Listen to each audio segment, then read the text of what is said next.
નમસ્કાર વિદ્યાર્થી મિત્રો, ચેપ્ટર નંબર 3 આયોજન વિશે આપણે સમજી રહ્યા છીએ. હવે આયોજનમાં આગળ વધીએ તો આપણે જોશું યોજનાના પ્રકારો. કઈ કઈ યોજનાઓ છે, કયા કયા યોજનાઓના પ્રકારો છે તેના વિશે માહિતી આપણે મેળવીશું. એક, કાયમી યોજના. કાયમી યોજના વારંવાર ઉપયોગમાં લઈ શકાય છે. કાયમી યોજના છે તે વારંવાર થોડી થોડી વખતે આપણે ઉપયોગમાં લઈ શકાય છે. જે કાર્યો અંગે રોજબરોજ નિર્ણય લેવામાં હોય છે, જે કાર્ય અંગે રોજબરોજના નિર્ણયો લેવાના હોય છે તેવા કાર્ય માટે આ યોજના તૈયાર કરવામાં આવે છે. તેવા કાર્યો માટે આ યોજના તૈયાર કરવામાં આવે છે. જ્યાં વ્યવસ્થિત પ્રવૃત્તિઓ પુનરાવર્તન થતું હોય ત્યાં તે પ્રવૃત્તિઓ ઝડપી થાય છે. જ્યાં જે વ્યવસ્થિત પ્રવૃત્તિઓનું પુનરાવર્તન થતું હોય ત્યાં તે પ્રવૃત્તિઓ ઝડપી થાય છે. કાયમી યોજનામાં આ પ્રવૃત્તિ ઝડપી થાય છે. તે ઉદ્દેશથી પ્રમાણિક નીતિ નક્કી કરવામાં આવે છે. આ ઉદ્દેશથી જે પ્રમાણિક નીતિઓ હોય છે તે નક્કી કરવામાં આવે છે, જેને કાયમી યોજના કહી શકાય. આને આપણે કાયમી યોજના કહી શકાય છે, જે રોજબરોજ નિર્ણય લેવા માટે કાર્ય ખૂબ જ જરૂરી બની રહે છે. આયોજનમાં નીતિ વિધિ. આયોજનમાં નીતિ વિધિ અને નિયમો. નીતિ વિધિ અને નિયમો લાંબા ગાળા માટે નક્કી થાય છે.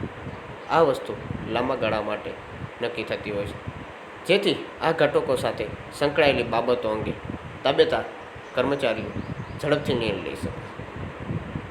જેથી આ ઘટકો સાથે સંકળાયેલી બાબતો અંગે તાબેદાર કર્મચારીઓ ઝડપથી નિર્ણય લઈ શકે છે. દાખલા તરીકે ગ્રાહકોને તેના ઓર્ડર પ્રમાણે માલ મોકલવા અંગેની વિધિ.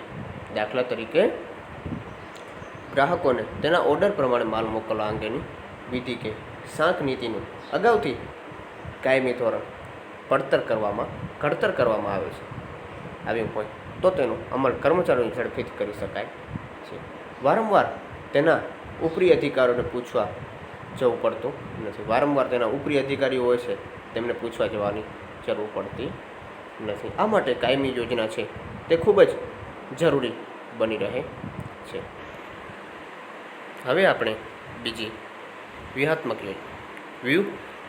યોજના. ધંધાકીય એકમો તેમની ફિલસૂફી અનુસાર ધ્યેય નક્કી કરે છે. તેમનું જે ફીલ હોય છે એ પ્રમાણે ધ્યેય નક્કી કરે છે.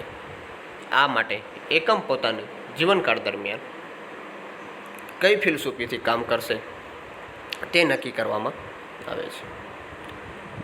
તેને એકમનું જીવન ધ્યેય કહેવામાં આવે છે.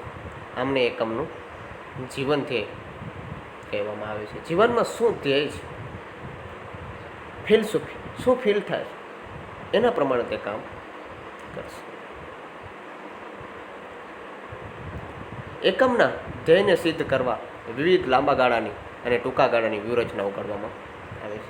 ધ્યેયોને સિદ્ધ કરવા માટે ઘણી બધી ટૂંકા ગાળાની અને લાંબા ગાળાની વ્યૂહરચનાઓ ઘડવામાં આવે છે. ધંધાકીય પર્યાવરણ તેની શક્તિઓ અને નબળાઈઓને ધ્યાનમાં લઈ યોજનાનું ઘડતર કરે છે. શક્તિઓ અને યોજનાઓને ધ્યાનમાં લઈ નબળાઈઓને ધ્યાનમાં લઈ યોજનાનું ઘડતર કરે છે. આ યોજના માટે દીર્ઘદ્રષ્ટિ અને અનુભવ જરૂરી છે. દીર્ઘદ્રષ્ટિ અને અનુભવ ખૂબ જ જરૂરી છે. વ્યૂહાત્મક યોજનાની અસર લાંબા ગાળે જોવા મળે છે. વ્યૂહાત્મક યોજનાની અસર છે તે આપણને લાંબા સમય તાત્કાલિક તે જોવા મળતી નથી, પરંતુ તે લાંબા ગાળે જોવા મળે છે. આ યોજના માટે સુસંગત નિર્ણય લેવા પડે છે. સંગતના અમુક નિર્ણયો લેવા પડે છે. એટલે કે નિર્ણયોની વ્યાપકતા આ યોજનાના મહત્ત્વની છે. નિર્ણયની વ્યાપકતા આ યોજના માટે ખૂબ જ મહત્ત્વની લાંબા ગાળે જોવા મળે છે. આ અસર જે વ્યૂહાત્મક યોજના જોઈ એની અસર આપણને ખૂબ જ લાંબા ટાઈમે જોવા મળે છે. 3, સુનિયોજિત યોજના એટલે કે ધંધાકીય એકમના નક્કી કરેલા ધ્યેયને સિદ્ધ કરવા માટે મધ્યમ સપાટીએ ટૂંકા ગાળાની જે યોજનાનું ઘડતર કરવામાં આવે છે તેને સુનિયોજિત યોજના કહે છે. સુનિયોજિત યોજના કે ધંધાકીય એકમના નક્કી કરેલા ધ્યેયોને સિદ્ધ કરવા માટે, જે નક્કી કરેલા ધ્યેયો હોય છે તેને સિદ્ધ કરવા માટે મધ્યમ સપાટીએ ટૂંકા ગાળાની જે યોજનાનું ઘડતર કરવામાં આવે છે જેને સુનિયોજિત યોજના કહેવાય. ટૂંકા ગાળાની જે યોજનાનું ઘડતર કરવામાં આવે, ટૂંકા ગાળો હોય જે યોજનાનું ઘડતર કરવામાં આવે છે તેને સુનિયોજિત યોજના કહેવામાં આવે છે. આ યોજના 1 વર્ષ કે તેથી ઓછા સમયગાળા માટે ઘડવામાં આવે છે. આ યોજના 1 વર્ષ કે તેથી ઓછા સમયગાળા માટે ઘડવામાં આવે છે. આ યોજના ટૂંકા ગાળાના ધ્યેયનું સ્પષ્ટીકરણ કરતી હોવાથી આ યોજના ટૂંકા ગાળાના ધ્યેયનું સ્પષ્ટીકરણ કરતી હોવાની એકમની પ્રવૃત્તિઓ હેતુલક્ષી બને છે. માટેની જે એકમની પ્રવૃત્તિઓ હોય છે તે હેતુલક્ષી બને છે અને સુનિયોજિત રીતે થાય છે. સુનિયોજિત રીતે કરવામાં આવે છે. કયા વિભાગીય વડાઓ અને કર્મચારીઓ પાસેથી કયા કાર્યો કરવાના છે તે સ્પષ્ટ બને છે. કયા વિભાગીય વડાઓ અને કર્મચારીઓ પાસેથી કયા કાર્યો કરવાના હોય છે તે સ્પષ્ટ બને છે. આ યોજના ઘડવા માટે વિશિષ્ટ જ્ઞાન અને કૌશલ્ય જરૂરી છે. આ યોજનાઓ ઘડવા માટે વિશિષ્ટ જ્ઞાન, અલગ પ્રકારનું જ્ઞાન અને કૌશલ્ય ખૂબ જ જરૂરી બની રહે છે. 4. કાર્યકારી યોજના. કાર્યકારી યોજના જો કે ધંધાકીય એકમના વિભાગો કાર્ય જૂથ અને વ્યક્તિઓ પાસેથી કાર્ય સંબંધ અપેક્ષિત પરિણામો મેળવવા માટે ઘડવામાં આવતી યોજનાઓને કાર્યકારી યોજનાઓ કહે. જે ધંધાકીય એકમના વિભાગો કાર્ય જૂથ અને વ્યક્તિઓ પાસેથી કાર્ય સંબંધિત અપેક્ષિત પરિણામો મેળવવા માટે ઘડવામાં આવતી યોજનાઓને કાર્યકારી યોજનાઓ કહેવામાં આવે છે. આવી યોજનાઓ મોટે ભાગે એકાદ વર્ષ માટે ટૂંકા ગાળા માટેની હોય છે. દાખલા તરીકે નક્કી કરેલ વાર્ષિક ઉત્પાદનના ધ્યેયોને પહોંચી વળવા માસિક કે ત્રિમાસિક ઉત્પાદનની યોજના ઘડવામાં આવે છે. દાખલા તરીકે નક્કી કરેલા વાર્ષિક ઉત્પાદનના ધ્યેયોને પહોંચી વળવા માસિક કે ત્રિમાસિક ઉત્પાદનની યોજના ઘડવામાં આવે છે. વ્યૂહાત્મક યોજનાઓનું અમલીકરણ માટે વિભાગીય વડાઓ દ્વારા આવી યોજનાઓ તૈયાર કરવામાં આવે છે. વ્યૂહાત્મક યોજનાના અમલીકરણ માટે વિભાગીય વડાઓ દ્વારા આવી યોજનાઓ તૈયાર કરવામાં આવે છે. આ યોજનાઓ રોજિંદા કાર્યો સાથે સંકળાયેલી હોવાથી જે તે વિભાગના કર્મચારીઓ સાથે ચર્ચા વિચારણા કરી તૈયાર કરવામાં આવે છે. માટે જે તે વિભાગના કર્મચારીઓ હોય છે તેની સાથે ચર્ચા વિચારણા કરી તેને તૈયાર કરવામાં આવે છે. તો આ યોજનાનું અમલીકરણ પ્રમાણમાં વધુ સરળ બને છે. કાર્યકારી યોજના સુનિયોજિત યોજના જેવી જ હોય છે. કાર્યકારી યોજના છે તે ઉપર આપણે જોઈએ સુનિયોજિત યોજના એવી જ હોય છે. હવે જોશું 5. એક ઉપયોગી યોજના. વિશિષ્ટ હેતુઓની સિદ્ધિ માટે એક ઉપયોગી યોજના તૈયાર થાય છે. ખાસ પ્રવૃત્તિઓ માટે જ આ યોજના તૈયાર કરવામાં આવે છે. જે ખાસ પ્રવૃત્તિઓ હોય છે તેના માટે જ આ યોજના આપણે તૈયાર કરતા હોય છે વિદ્યાર્થી મિત્રો. એટલે કે જે કાર્ય પ્રવૃત્તિનું પુનરાવર્તન થતું નથી.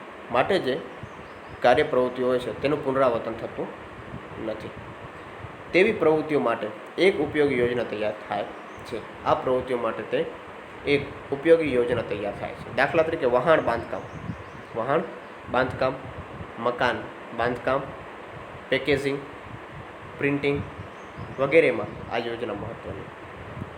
આ બધીમાં આ યોજના ખૂબ જ મહત્ત્વનો ભાગ ભજવે છે. કઈ તો કે એક ઉપયોગી યોજના. હવે જોશું 6. આકસ્મિક યોજના. આકસ્મિક યોજના વિશે આપણે સમજૂતી મેળવીએ તો ધંધાકીય એકમ બદલાતી જતી પરિસ્થિતિઓ સાથે તાલ મિલાવવાની ખૂબ જ આવશ્યક છે. ધંધાકીય એકમ બદલાતી જતી પરિસ્થિતિ સાથે તાલ મિલાવવાની ખૂબ જ આવશ્યક છે. તાલ મિલાવવું, તેની સાથે મળીને ચાલવું. કેટલા ચોક્કસ પરિબળો જેવા કે રાજકીય, આર્થિક, સામાજિક કે કુદરતી પરિબળોના કારણે ધંધાકીય પરિણામમાં ખૂબ જ ફેરફાર થાય છે. આ માટે સામાજિક કે કુદરતી પરિબળોના કારણે ધંધાકીય પરિણામમાં એક ફેરફાર થાય છે, પણ ફેરફાર થાય છે, જેના કારણે મિત્રો હવે આપણે જોઈશું આયોજનના ઘટકો. મોસ્ટ આઈએમપી છે, જે એક્ઝામમાં આપણને પૂછાઈ શકે એવું છે. આયોજનના ઘટકો ટીકમાર્ક કરી નાખજો અથવા તો નોટબુકમાં તેમના મુદ્દા લખી નાખજો, જે એક્ઝામમાં આપણને પૂછાઈ શકે એવું છે. આયોજન એ બૌદ્ધિક પ્રક્રિયા છે. તે તૈયાર કરતી વખતે ઘણી બધી નાની નાની યોજનાઓ, કાર્યક્રમો નક્કી કરી આયોજન કરવામાં આવે છે. ઘણી બધી નાની નાની યોજનાઓ, કાર્યક્રમ નક્કી કરી આયોજન કરવામાં આવે છે. તેને આયોજનના ઘટક કહેવામાં આવે છે. તેમને આયોજનના ઘટકો કહેવામાં આવે છે. દાખલા તરીકે ધંધાકીય એકમનું અંદાજપત્ર બનાવવું હોય તો સૌ પ્રથમ દરેક વિભાગના અંદાજપત્ર બનાવવા પડે છે. ધંધાકીય એકમનું જો અંદાજપત્ર બનાવવું હોય તો સૌ પ્રથમ દરેક વિભાગના અંદાજપત્ર બનાવવા પડે છે.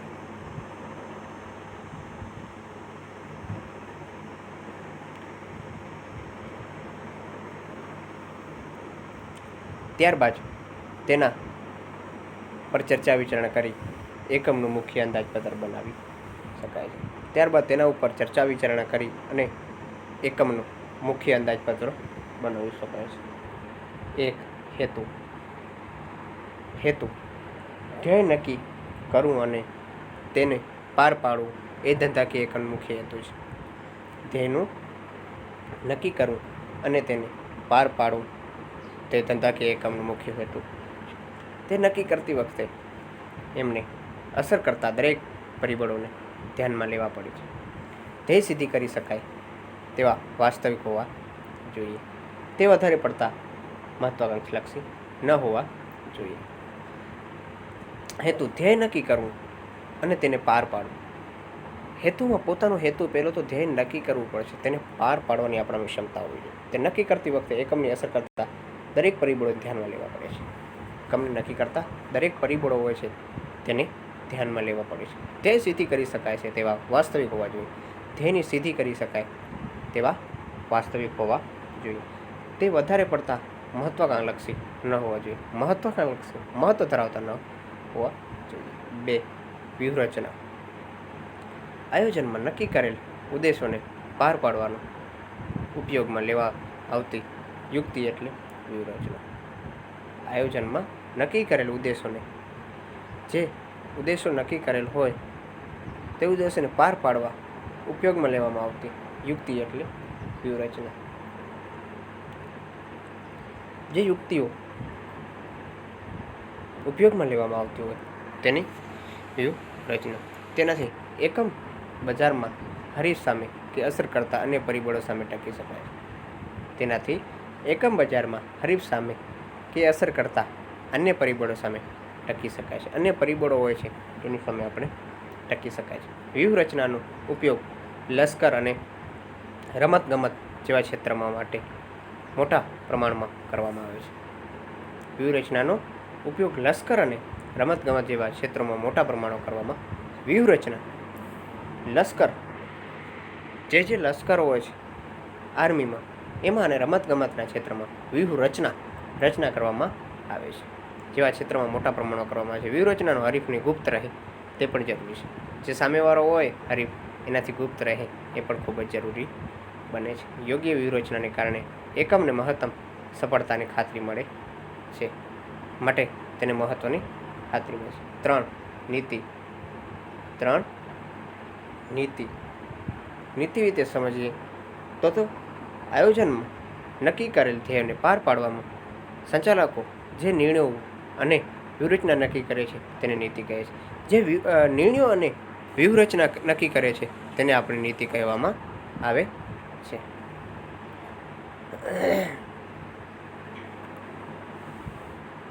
નીતિ એકમની એક છાપ ઊભી કરે છે. નીતિ છે તે એકમની એક છાપ ઊભી કરે છે.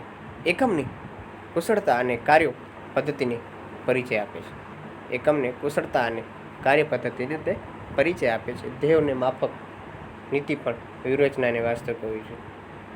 એકમની કુશળતા અને કાર્ય પદ્ધતિનો પરિચય આપે છે, જ્યારે ધ્યેય માફક નીતિ પણ વ્યવહારુ અને વાસ્તવિક હોવી જોઈએ. દાખલા તરીકે શાંખ પર માલનું વેચાણ કરવાની નીતિ. દાખલા તરીકે શાંખ પર માલનું વેચાણ કરવાની નીતિ. ઉધારમાં માલ વેચવાની નીતિ. 4 પદ્ધતિ વિધિ. 4 પદ્ધતિ વિધિ. વિદ્યાર્થી મિત્રો, મેં તમને કીધું છે કે આ મોસ્ટ આઈએમપી છે, કે આ એક્ઝામમાં આપણને પૂછાઈ શકે એવું છે. પદ્ધતિ એકમનું કાર્યક્રમ પાર પાડવામાં વ્યવસ્થા દર્શાવે છે. વ્યૂહરચના એકમોને હરીફો સામે ટકી રહેવાની વ્યવસ્થા દર્શાવે છે. હરીફો હોય છે તેની સામે ટકી રહેવાની વ્યવસ્થા દર્શાવે છે. નીતિ એ ઉદ્દેશોને કઈ રીતે પાર પાડવી શકાય તેની માહિતી પૂરી પાડે છે, જ્યારે વિધિ નક્કી કરેલ ઉદ્દેશોને કઈ રીતે પાર પાડવા તેનો માર્ગ બતાવે છે. ઉદ્દેશોને કઈ રીતે પાર પાડવા તેનો માર્ગ બતાવે છે. દાખલા તરીકે એકમ ત્રિમાસિક વેચાણના આંકડા મેળવી વાર્ષિક વેચાણ ધ્યેય પાર પાડવા પ્રયત્ન કરે છે. વાર્ષિક વેચાણના ધ્યેયને પાર પાડવાનો પ્રયત્ન કરે છે. આમ કરવાથી સફળતાની શક્યતા વધી જાય છે. ટૂંકમાં વિધિ એટલે અમુક પ્રવૃત્તિ કેવી રીતે કરવી તે માટેની રીત. વિધિ એટલે અમુક પ્રવૃત્તિ કેવી રીતે કરવી એ માટેનું શું કહેવામાં આવે છે? રીત. હવે 5 નિયમો. આયોજનમાં નક્કી કરેલ કાર્યક્રમોને પાર પાડવા નિયમો જરૂરી છે. આયોજનમાં નક્કી કરેલ કાર્યક્રમોને પાર પાડવા નિયમો ખૂબ જ જરૂરી બની રહે છે. નિયમો વિધિ નિશ્ચિત કરે છે, સ્પષ્ટ સમજ આપે, તેનાથી કર્મચારીઓમાં શિસ્તની સ્થાપના થાય છે. શિસ્તની સ્થાપના કરવામાં આવે છે તથા ધ્યેય સિદ્ધિ અને નિરીક્ષણનું કાર્ય સરળ બને છે. અને ધ્યેય સિદ્ધિ અને નિરીક્ષણનું કાર્ય શું કરે છે? સરળ બને છે. દાખલા તરીકે કામના કલાકો દરમિયાન કામદારોએ મોબાઈલમાં ઉપયોગ કરવો નહીં. કામના કલાકો દરમિયાન કામદારોએ મોબાઈલનો ઉપયોગ કરવો નહીં. એકમમાં ધૂમ્રપાન કરવું નહીં વગેરે.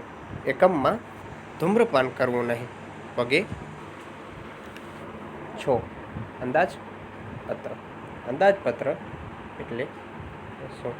તો કે એકમના નક્કી કરેલા ધ્યેય પૂર્ણ કરવા માટે અંકુશ માધ્યમ તરીકે અંદાજપત્રનો ઉપયોગ થાય છે. વિવિધ પ્રકારના અંદાજપત્રો જેવા કે મૂડી ખર્ચ અંદાજપત્ર, ઉત્પાદન અંદાજપત્ર, ઉત્પાદન ખર્ચ અંદાજપત્ર, વેચાણ અંદાજપત્ર અને રોકડ અંદાજપત્ર વગેરે તૈયાર કરવામાં આવે છે. આ બધાય તૈયાર કરવામાં આવે છે. અંદાજપત્ર એકમની પ્રક્રિયા પર અંકુશ રાખે છે અને સંચાલનને કાર્યક્ષમ બનાવે છે. આ બધા અંદાજપત્રો છે તે અંકુશના માધ્યમ તરીકે અંદાજપત્રનો ઉપયોગ થાય છે. અને અંદાજપત્ર એક પ્રકાર નથી, ઘણા પ્રકારના હોય છે. અંદાજપત્ર જેવા કે મૂડી ખર્ચ અંદાજપત્ર, ઉત્પાદન અંદાજપત્ર, ઉત્પાદન ખર્ચ અંદાજપત્ર, વેચાણ અંદાજપત્ર અને રોકડ અંદાજપત્ર વગેરે તૈયાર કરવામાં આવે છે. અંદાજપત્ર એકમની પ્રક્રિયા પર અંકુશ રાખે છે અને સંચાલનને કાર્યક્ષમ બનાવે છે. તેના ઉપર અંદાજપત્ર એકમની પ્રક્રિયા પર અંકુશ રાખે છે અને સંચાલનને કાર્યક્ષમ બનાવે છે. હવે જોશું આપણે 7 કાર્ય. ધંધાકીય એકમમાં કરવાના થતા કાર્યોને જે ક્રમ આપવામાં આવે છે તેને કાર્યક્રમ કહેવામાં આવે છે. ધંધાકીય એકમમાં કરવામાં થતા જે કાર્યોને જે ક્રમ આપવામાં આવે છે તેને કાર્યક્રમ કહેવામાં આવે છે. જે કાર્યો આપણે કરવાના છે, કાર્યક્રમો કરવાના છે તેને ક્રમ આપવામાં આવે છે. દાખલા તરીકે આપણે કોઈ પણ વાત કરીએ કે આપણે કોઈ પણ નેતા હોય એના કાર્યક્રમો નક્કી કરેલા હોય તો તેમાં તારીખ અને ક્રમ આપેલા હોય છે કે આ તારીખે આ સમયે આ પહેલો પ્રોગ્રામ, આ બીજો પ્રોગ્રામ, આ તારીખે આ સમયે આ વારે બીજો પ્રોગ્રામ. એવી જ રીતે આ બધું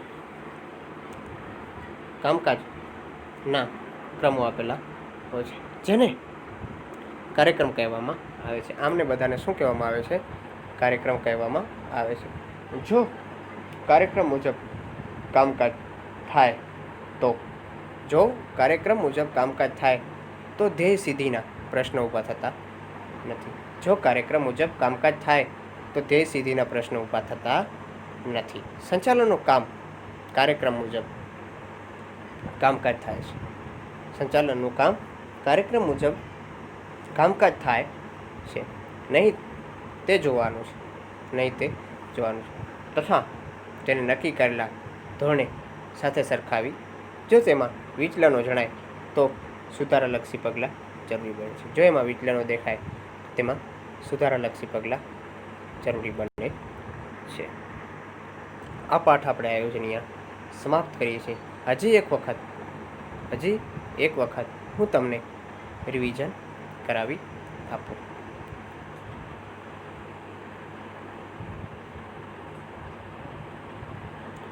આપણે પાઠ નંબર 3 જોયું. પાઠ નંબર 3માં પહેલી પ્રસ્તાવના જોઈ. આયોજન એટલે શું? ધંધો એ આકૃતિ પ્રવૃત્તિ છે જેનો મુખ્ય હેતુ નફો મેળવવાનો હોય છે. ધંધાનો મુખ્ય હેતુ નફો મેળવવાનો. પછી આયોજન વિશે જોયું આપણે. આયોજન શું છે? તો ભવિષ્યમાં સિદ્ધ કરવાનું છે. અને કેવી રીતે? આ માટે વિકલ્પોની વિચારણા કરી વિકલ્પોની યાદીમાં શ્રેષ્ઠ વિકલ્પ પસંદ કરવામાં આવે છે. તેને આયોજન કહેવામાં આવે છે. આયોજનનો ખ્યાલ જોયો. પણ વ્યાખ્યા બિલી બ્રોએટસ જણાવ્યા મુજબ આયોજન શું છે? આયોજન એક કાર્ય એટલે પસંદગીનું કાર્ય છે. હવે ડૉક્ટર જ્યોર્જ ટેરી જણાવે છે. તો જ્યોર્જ ટેરી શું જણાવે છે? બુદ્ધિપૂર્વકનો સૂચિત કાર્યક્રમ એટલે આયોજન. ધ્યેયને પાર પાડવા માટે બુદ્ધિપૂર્વકનો સૂચિત કાર્યક્રમ એટલે આયોજન. હવે એમના લાક્ષણિકતાઓમાં પહેલી લાક્ષણિકતા સર્વવ્યાપી છે. બીજી સર્વપ્રથમ કાર્ય. 3 સભાનતા અને બૌદ્ધિક પ્રક્રિયા. 4 પરિવર્તનશીલતા. કેવી? તો કે પરિવર્તનશીલતા. 5 ચોકસાઈ. 6 પૂર્વાનુમાન અનિવાર્ય. 7 વિકલ્પોની યાદી. 8 ભવિષ્ય સાથેનો સંબંધ. જે ભવિષ્ય છે તેની સાથેનો સંબંધ. 9 સતત પ્રક્રિયા. 10 ધ્યેયલક્ષી પ્રવૃત્તિ. જે ધ્યેય હોય છે તે લક્ષી પ્રવૃત્તિ. 11 નિર્ણય પ્રક્રિયા જરૂરી છે. એમાં આપણે ઘણા બધા એવા મુદ્દા જોયા. 9 મુદ્દા જોયા. પછી એમની મર્યાદાઓ. આયોજન સર્વવ્યાપી આયોજન છે. મર્યાદાઓમાં આપણે એક જોયું બેટાઓ, ભાવિની અનિશ્ચિતતા. પેલું જોયું ભાવિની અનિશ્ચિતતા. 2 ખર્ચાળ પ્રક્રિયા છે. આયોજન શું છે? તે એકદમ ખર્ચાળ પ્રક્રિયા છે, લાંબી પ્રક્રિયા છે, લોંગ પ્રક્રિયા છે. આયોજનનો અપ્રસ્તુત. આયોજન છે અપ્રસ્તુત ઘણી વખત રજૂ થતું હોય છે. 5 જડતા પ્રેરે છે. તે જડતા પ્રેરે છે. 6 બાહ્ય પરિબળની અનિશ્ચિતતા. બાહ્ય પરિબળ હોય છે તેની અનિશ્ચિતતા. 7 અપૂરતી માહિતી.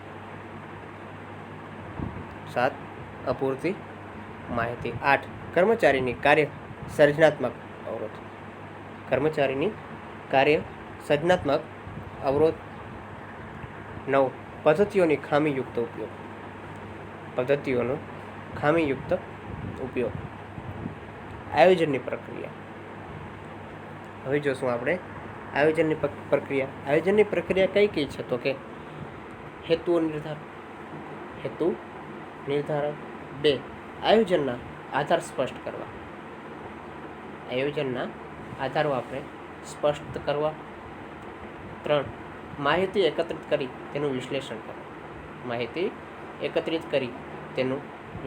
કરવું. 4 વૈકલ્પિક યોજનાઓ તૈયાર કરવી. વિકલ્પોની યોજનાઓ હોય છે તે તૈયાર કરવી. 5 વિકલ્પોની વિચારણા કરવી. 5 વિકલ્પોની વિચારણા કરવી. 6 ચોક્કસ યોજના સ્વીકારી. ચોક્કસ યોજનાઓનો સ્વીકાર કરવો. 7 ગૌણ યોજનાનું ઘડતર અને ચકાસણી. ગૌણ યોજનાનું ઘડતર અને ચકાસણી. બેટા વિદ્યાર્થી મિત્રો, જે આપણે ભણી ગયા છે એ મુદ્દા આપણે રિપીટ એક વખત પુનરાવર્તન કરી રહ્યા છીએ. 7 ગૌણ અને યોજનાઓનું ઘડતર અને ચકાસણી. 8 યોજનાનું મૂલ્યાંકન. હવે યોજનાના પ્રકારો. કેટલી યોજનાઓ છે કુલ?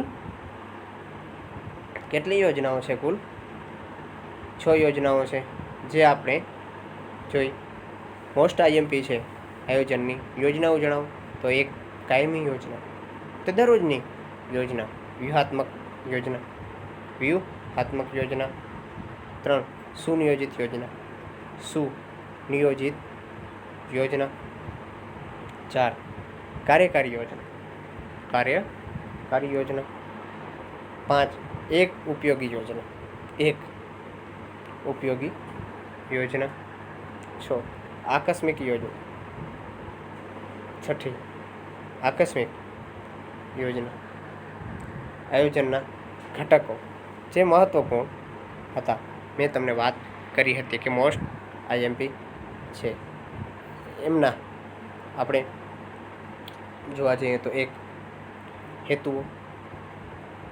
આયોજનના ઘટકનો હેતુ શું છે તે. 2 વ્યૂહરચના. વ્યૂહરચના. 3 નીતિ. 4 પદ્ધતિ અને વિધિ. પદ્ધતિ અને વિધિ બંને એક જ છે, કોઈ પણ એક પણ લખી શકો છો, પદ્ધતિ અથવા તો વિધિ. કોઈ પણ એક શબ્દ યાદ રાખશો તો ચાલશે, પણ જ્યાં સુધી બને ત્યાં સુધી બે પ્રશ્ન યાદ રાખવા. 5 નિયમો. 5 નિયમો. 6 અંદાજપત્ર. 7 કાર્યક્રમો અને 7 કાર્યક્રમો. ત્યાં પાઠ આપણે પૂરો કરી. આપણે શું જોયા તો કે આયોજનના ઘટક. આયોજનના પાઠમાં આપણે ઘણું બધું એવું જોયું કે આયોજન વગર કાંઈ શક્ય નથી. આપણે જીવન જરૂરિયાત વસ્તુમાંની મહત્ત્વની એક વસ્તુ છે તો કે આયોજન. આપણે જ્યારે સવારના ઉઠી જઈએ ત્યારે આપણે આયોજનો આપણા માઇન્ડમાં સેટ કરતા હોઈએ છીએ. આયોજનના લીધે આપણી પ્રક્રિયા, આપણું કામ એકદમ સફળ થઈ શકે. હવે આપણે આગળ વધીએ તો તમારે લખવાનું છે, જે હું તમને દઉં છું એ તમારે ઘરે નોટબુકમાં લખવાનું છે. 1 સ્વાધ્યાયમાં 1 વિકલ્પો, જે MCQ એ બધા તમારે ફરજિયાત લખવાના છે. પછી 2 એક વાક્યમાં જવાબ આપો, એ બધા આપણે મોસ્ટ લખવાના છે. પછી ક્વેશ્ચન તરમાં આયોજન એટલે શું, આયોજનના ઘટકો જણાવો, હેતુ નિર્ધારણ એટલે શું, સર્વોચ્ચ અંદાજપત્ર એટલે શું, આયોજન પરિવર્તનશીલ હોવું જોઈએ, શા માટે. પછી 8 સંચાલનના કાર્યક્રમો. સંચાલનના કાર્યોમાં આયોજન પ્રથમ સ્થાન ધરાવે છે, શા માટે, એ પણ આપણે જોવાનું છે. હવે આપણે જોવાનું છે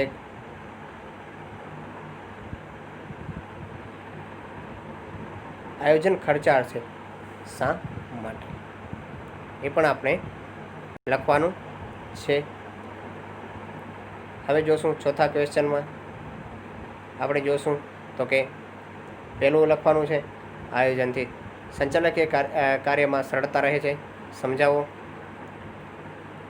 આપણને 2 માર્ક્સ અથવા તો 2 માર્ક્સમાં પૂછાઈ શકે છે કે આયોજનના કોઈ પણ 4 ઘટકો જણાવો, તે પણ લખવાનું છે.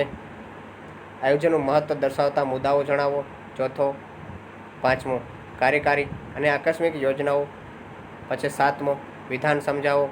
3 વિધાન લખવાના છે આપણે. હવે આવ્યો છે 5મો સવિસ્તાર ઉત્તરો જણાવો. એમાં આપણે મહત્ત્વનો છે. આયોજન એટલે શું અને આયોજનના લક્ષણો જણાવો. આયોજનના ઘટકો, આયોજનની મર્યાદાઓ અને યોજનાના પ્રકારો. આ બધા આપણે મોસ્ટ ઓફ છે એટલા માટે આપણે લખવા ખૂબ જ જરૂરી બની રહે છે. Thank you. નમસ્કાર. જય શ્રી કૃષ્ણ. જય મુરલીધર.